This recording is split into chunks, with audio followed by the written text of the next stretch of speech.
All right, so we're going to review factoring quadratics right now. In general, we want to get quadratics in what's called general form. It looks like this. There's a lot of writing at the top of this page. I'm going to go over a lot of it later in the chapter, in the unit. You can ignore this stuff on the left about equations of lines. But on the right here, we see the general form, something x squared plus something x plus something. We're always going to be taking equations from that form and changing them into intercept form. And notice that a in the front, if there's any number floating out front, that's the same a as was in general form oftentimes. But we're going to be breaking them down with parentheses. That's the art of factoring, right? And once we do that, we're going to find the solutions to these equations. Those are the x values that solve it. Well, there's some other vocab words for those solutions. I need you to be familiar with them, okay? There's 5 words that mean the same thing here. They could be the solutions of the quadratic equation. They could be the intercepts, the x-intercepts. And later we'll call them the roots or the zeros or even the poles. This intercept form is also known as polar form. That's why we use a P in the formula. P is for polar. And when we take an equation in general form and we factor it into intercept form or polar form, what we're going to apply next is called the zero product property. It says this: once we've got two things multiplied times each other, in this case, those two things are parentheses, right? X minus P is one thing, and X minus Q is another thing. Those two things multiplied together for us are going to equal 0. There are 2 ways that something when multiplied together could equal 0. Either the first thing's got to equal 0 to cancel out the other thing, or the second thing's got to equal 0 to cancel out the first thing. Now I'll show you what people do in this class by mistake. They go, oh, Simon, whatever, dude, I could do this. I got A's in this already. We reviewed this in intermediate algebra and algebra 1. 2x squared equals 4x, dog. You just divide both sides. It's the same thing. You teachers and your silly methods making things harder. And look, I'll just divide it by x also. Notice I'm using red ink. And then that'll be, let's see, 2x and x cancels. Well, that just gives me then x equals 2. There's something wrong with this. We're going to find out what. Don't solve quadratics by dividing, okay? Instead, scooch everything over to one side of the equation and make it equal to 0. Usually the left side of the equation, but really what we're after is to have a positive leading coefficient, a leading term.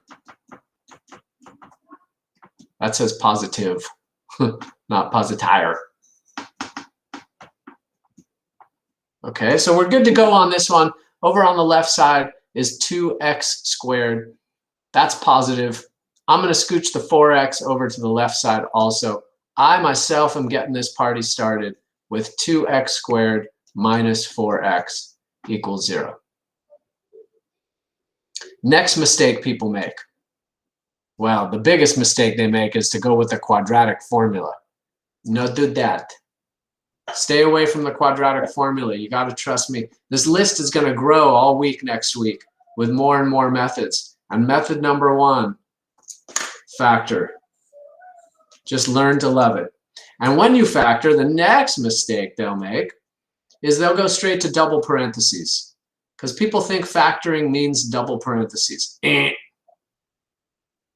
Factoring always starts with step 1, GCF. Single parentheses. 2x squared and 4x. See, you can pull a 2x out from each one. It's the largest number that goes into both terms. and the variable to the highest exponent. And when I pull a 2x out from 2x squared, I get left with just x. And if I pull a 2x out from a minus 4x, I get left with minus 2. Factoring out a GCF.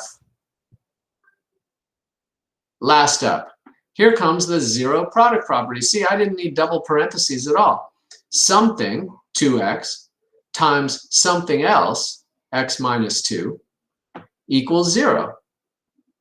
This magical zero product property says, look, in order for that to happen, either this thing's got to be equal to 0, or this thing's got to be equal to 0.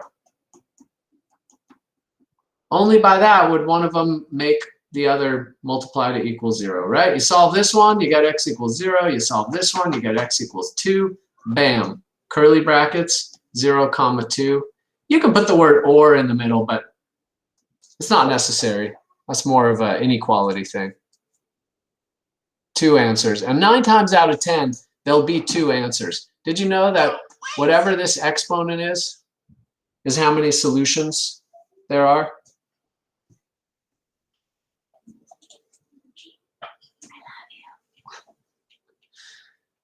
Questions? We're good? Rock and roll. Josh Hill, welcome to the party, man. Were you able to print these notes? Sorry, your video doesn't work. Everybody say hi, Josh. See, they're really loud, Josh. There they go. Josh is coming to us from Indiana. Welcome. I hope everything's good with your family and all in this transition, Josh. You can always pre-print these notes, and we're writing all over them. I'll catch up with you more later individually, okay? Anyways, let's move on. Again, make sure all terms are on one side of the equation. Positive leading coefficient. Got it? Equaling 0. Check, check, check. Everything's good here. And the mistake people make. Straight to double parentheses they go. No do that. Okay? Always, always, always factor out a GCF first. A 2 goes into all of these. See, it shrinks down all your digits and makes the factoring so much more manageable. But I can do it with double parentheses. Can't I still get it right? You got to understand that where we're going, that exponent is going to be a 3, and then a 4, and then a 5. You want to factor out a GCF if you can. Okay? Next up, on this one, we can go further. We can go to double parentheses also. I'm going to leave that 2 floating out front. I could divide it on both sides, but I'm just going to leave it. And I go double parentheses. I'm not paying attention to the first equation anymore. That's bye-bye. I'm looking now at this trinomial. And I'm not even looking at the term in the middle, by the way. Hold on, I got to close my door. Can you use headphones or turn that down?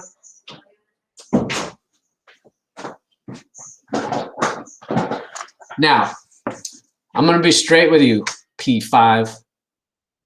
Homies, you can go on the internet. I know you know this. And you can type in factoring calculator.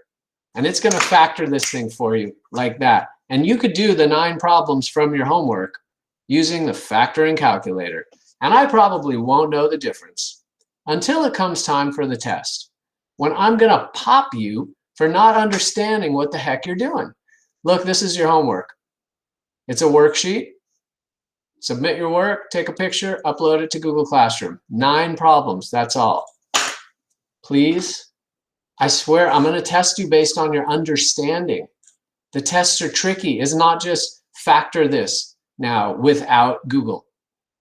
You've got to practice this on your own, okay? And when you do it on your own, I want you to abandon all those techniques that your Algebra 1 teacher taught you, that your intermediate algebra teacher taught you, that your tutor or your parents taught you. You've got to understand that you ignore the middle term right there. All you're going to do is break up this first term now into x and x, and then this last term. And that's where it gets tricky, right? Because 24 could be 4 and 6, but it could be 3 and 8, and it could be 2 and 12, and heck, it could even be 1 and 24. That's when the middle term comes into play.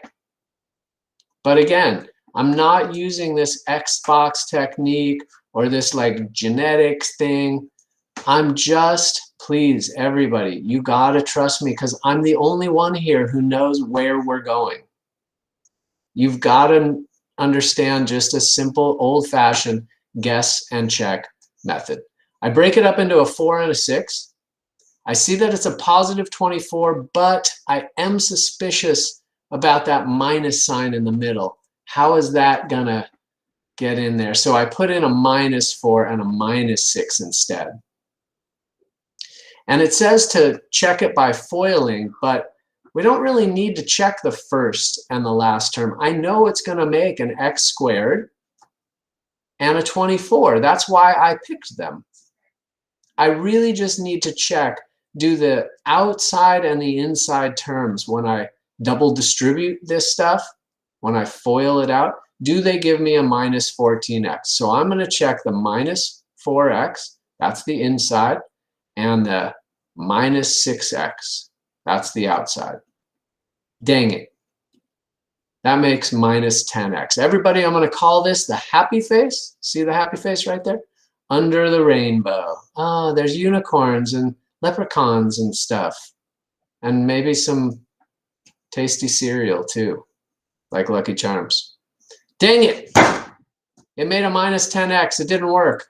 I backspace, I delete, and you know what? I do all of this under all this beautiful hair. I don't even write it down, but I will, special today for you. I'm going to try the 3 and the 8. Happy face, -3x. Under the rainbow, -8x. Curse you! It didn't work again. And hopefully you get really good at this and you realize, oh, homie, why don't you just calm down? It's the 2 and the 12. -2x minus 12x makes that -14x. Boing! It's matchy-matchy. So I factored this, but I don't stop there because the instructions say solve the equation. So now I'm going back to my zero product property. This time it's 3 things. Something times something times something equals 0. I guess there's 3 ways that that can happen. Maybe. Either this 2 in front could equal 0. What? 2 can't equal 0. Nuh-uh. Or x minus 2 could equal 0. Well, that could happen. X could equal 2. Or x minus 12 could equal 0. I guess that's a possibility also. There's my 2 answers. I told you that would happen. When x is squared, there'll be 2 answers. Now later, x is going to be cubed. We might pull out a GCF of 2x. That would give us an additional solution, but not today. Questions so far? We got 3 more to go. Moving right along. Let's do it again. Everybody scooch to one side of the equation. I got a positive 4x squared on the left already, so I'm kind of liking the left side. I'm going to take away 22x from both sides, but oh, poor 22x is so lonely. There's no other x term on the left side. If there was, I would combine them, but I'm going to have to just squeeze that guy into the middle. Okay, everybody equals 0. Don't go double parentheses yet. Factor out a GCF first. Look, it's going to make your lives easier. Now all the numbers are smaller that you'll have to play with. So much better than 4x and 12 and stuff. We keep that GCF floating out in front, and now we go double parentheses. And there's no looking back to that original equation. I'm all about this simplified guy now. And I'm not even caring about that 11x. You're going to use your old teacher's technique, and you're going to sit there for a day thinking, two numbers that multiply to make 6, but add to make 11? What the? It's not going to happen. Or you'll try to use some other technique that they taught you, but you've forgotten the technique and you don't know what you're doing really. So trust me, ignore the middle term, the 11x. Just break up the 2x squared. 2x squared, that's easy to factor. That's got to be 2x and x. And then just break up the 6. It's a -6, so these two digits have to have the opposite signs. I'm going to try 3 and 2. I'm going to go with the 2 there and the -3 there, because I'm just I got a hunch that the bigger number is going to get multiplied by the 2. I test it, just the inside and the outside. Those combine to make -4x, and you know what? You don't need to show me that work. You do it in your head. We're going to get good at this. It's going to be real fast, but womp womp. It didn't work. Dang it, I backed those out of there. Do you know what numbers are right? I could flip-flop them, but that's not going to help. I think I got to go with the 6 and the 1, and I'm pretty sure the 6 has to go here so that it's multiplied by the 2x. And I'm pretty sure that one's going to be negative, so that it makes a -12x plus 1x is -11x. Bing! But again, don't stop there. The point of factoring for us is to solve. I'm going to, just for the record, again, point out 2, or that GCF could equal 0, but 2 does not equal 0. That little thing is like no solution by itself. 2x plus 1 could equal 0, or x minus 6 could equal 0. X minus 6 equaling 0 gives us the easy answer of, it's usually the opposite, right, of whatever's here. But this one is not just the opposite. It's the opposite over that leading coefficient right there, right? So, and if you put them in order, that's groovy. Or not, what else? Everybody still cool? Yes, good, nods, like it. Good. All right, 2 more. Hey, another one with only 2 terms. Last time around, when there were only 2 terms, that was super duper easy. It was just a GCF. This time, again, for some reason, people want to go to double parentheses. They try to do this. 2x and something, x and something, 5 and 10? And they spend all day doing it, and it doesn't work. But watch how easy it is. If you pull out that GCF first, you remember to factor with single parentheses first. Then leave the 2, once again, it's a 2. Leave the 2 floating out front, go to double parentheses, and don't let this stump you. All that's happening here is it's missing the term in the middle. So I'm going to split up the x squared into x and x like I always do. There's 0x, technically, in the middle. And then minus 25. I'll split that up. It's not 25 and 1. That would be just wicked. It's going to be plus and minus 5. And you know how I know that? Because this thing is a pattern. Once I took out the GCF, everybody, we got some vocab that you need to know here, okay? And you've seen this before, but I'm reminding you now. This is called the difference of perfect squares, x squared minus 25, because it's something squared, x squared, minus something else squared. And whenever that happens, it factors into this so-called sum and difference pattern. And the solutions then are always plus and minus that square rooted number. -5 and +5. And instead of listing them out in curly brackets, you could just use the plus minus symbol, and it helps express things a little more succinctly. All right, the difference of perfect squares. Next up, last up, looks like another one that's going to have a GCF because these numbers are just beefy. First, I got to scooch that 25 over to one side, though. Once again, I've conveniently got a positive 36x squared on the left. I'm so happy. Plus 25 all equals 0. And I'm scratching my baldy head for a GCF, but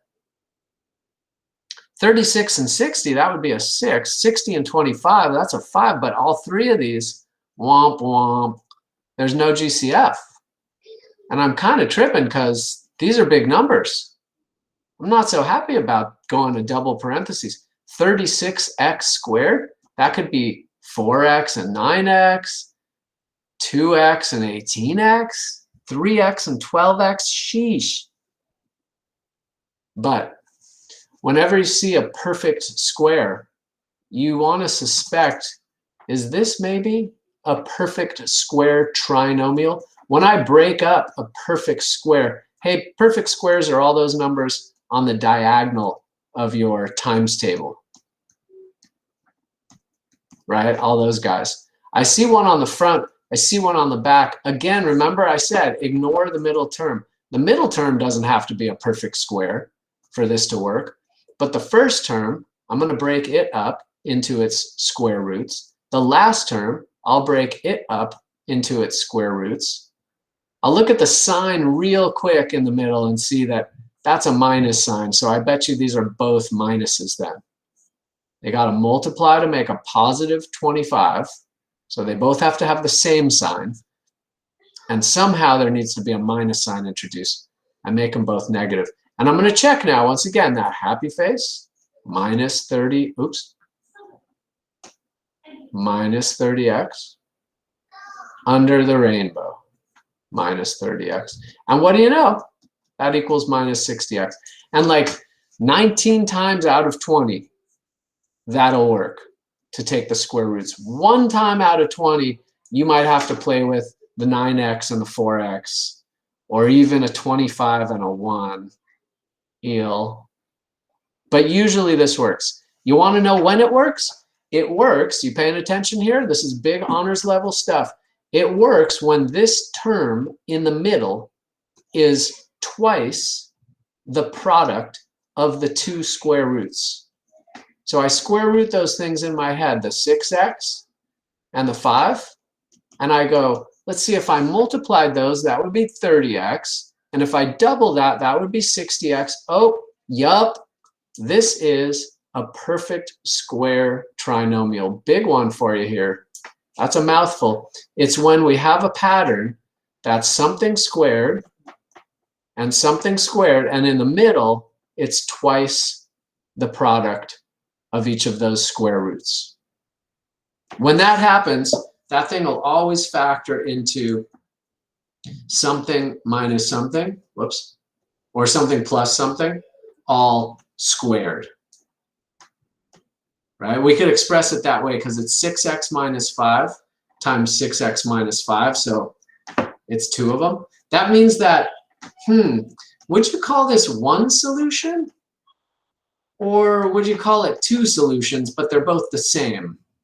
You know, like, are we supposed to list it twice? No. We're supposed to only list it once, but heads up, everybody, when there's a repeated root like that, remember I said these solutions are called roots? And when there's a repeated root, we say that this has a multiplicity of 2.